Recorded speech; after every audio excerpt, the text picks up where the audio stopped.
Imagine trying to find out exactly what your database looked like 3 weeks ago instantly, without scanning through every change that ever happened. Today we are building exactly that by solving a classic medium time-based key value store, LeetCode 981. We need to design a time-based key value store called TimeMap. It can store multiple values for the same key at different timestamps and retrieve the key's value at a certain timestamp. It supports two operations. First, set, which stores a string value for a string key at a specific integer timestamp.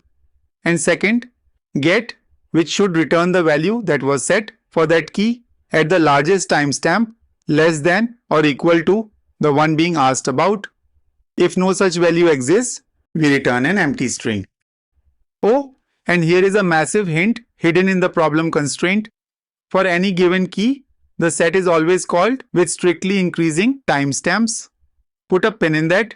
We'll see why shortly. Now, let's look at the given example. First, we instantiate our time map. Think of it like a hash map, where instead of each key mapping to just a value, it maps to a value and a timestamp together. And since there can be multiple such value timestamp pairs for the same key, it becomes a list of timestamped values. Now, when the set is called with key foo with value bar at timestamp 1, we just append the pair bar1 to foo's list. Next, let's call get for foo at timestamp 1. Easy, we loop through foo's list, find timestamp 1 and return bar. It is an exact match. But what if we call get for foo at timestamp 3? We loop through the list again. We don't have an entry for timestamp 3, so we keep track of the most recent entry that is less than or equal to 3. That's still our timestamp 1, so we return bar again. Next, we call set for key foo value bar2 at timestamp 4. We append the tuple of bar2 timestamp 4 to our list. Then we call get for foo at timestamp 4. So we loop through foo's list from the beginning and get an exact match bar2. And if we ask for the future with get for foo at timestamp 5, we scan through the list one more time, and since 5 doesn't exist, we step back to the largest recorded timestamp less than 5, which is 4, and return bar2. And what we just did is a naive approach. For every key during the set call, we store a simple list of timestamp value pairs, and when the get is called, we linearly scan through that list to find the closest timestamp less than or equal to our target. That means a mandatory O of n time per lookup during the get call, where n is the number of entries stored for that key. Inserts are fast though at O of 1 time, but our lookups scale terribly. How should we speed it up?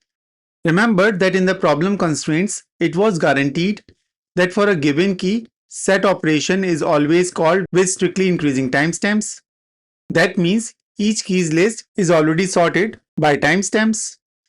So, do we really need to scan the whole list during the get operation, treating it like a random pile of unsorted data? No, right? Since it's already sorted, we can ditch the linear scan and use the binary search instead. So our set operation stays exactly the same, where we just append the pair of value and timestamp to that key's list. But get becomes a precise binary search. Let's see this in action. Suppose the set was called with key foo and timestamps 1, 4 and 7 with values bar, bar2 and bar3, and then get is called for key foo with timestamp 3. We drop our left pointer at index 0 and our right pointer at index 2, landing our first mid right on index 1. We check the timestamp here, it's 4. Is 4 less than or equal to our target 3? No, it's too far in the future. That means index 1 is invalid and everything to its right is completely out of the question. We shrink our window to the left by moving right to mid -1, which is index 0. Now, both left and right pointers converge at index 0, making mid 0 as well. We check the timestamp here, it's 1. Is 1 less than or equal to 3? Yes, it sure is. We record index 0 as the best answer found so far. But to see if there is a larger, more recent timestamp that's still valid, we hunt to the right by setting left to mid plus 1. At this point, left has crossed right, so the search ends. Our best recorded answer is index 0 with the value bar, which we safely return. Now, what if no index ever qualified? Say we call get for key foo with timestamp 0. Here, we ask for a point in time before our very first entry. In that case, we return an empty string. Or if the key was never set at all, same result, an empty string. By switching to binary search, the get operation time complexity improves to O of log n, while the set operation complexity is O of 1. Now, let's go through the code with Java on the left and Python on the right. First, we initialize the hash map. The keys are our strings and the values are lists that hold our bundled data. In Python, this is incredibly easy using a simple tuple of timestamp and value. In Java, if you are before Java 14, we might need to create a clunky custom class.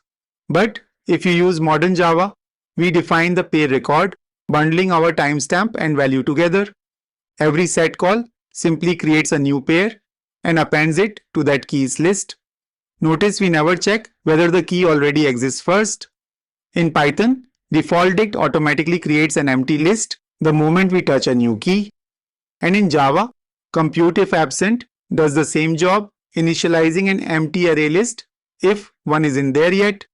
Since the problem guarantees increasing timestamps, we never need to sort anything, giving us an instant O of 1 insert. For get, we first pull the list for the requested key. Get or default in Java, default dict in Python, both falling back to an empty list if the key is missing. No null check needed either way. Our binary search just treats an empty list as size 0, giving us an empty string automatically. Either way, we kick off the same binary search.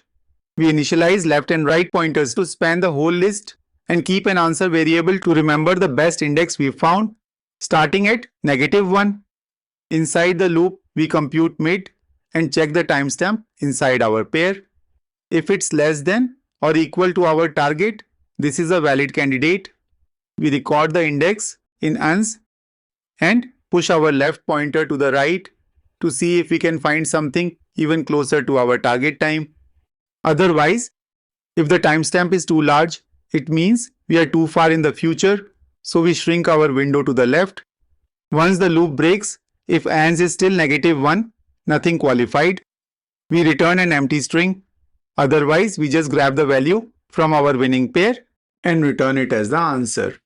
So that's all for this video. We didn't change what we store, only how we look it up. If that clicked for you, hit like, share and subscribe. It helps the YouTube algorithm binary search the perfect videos for your feed.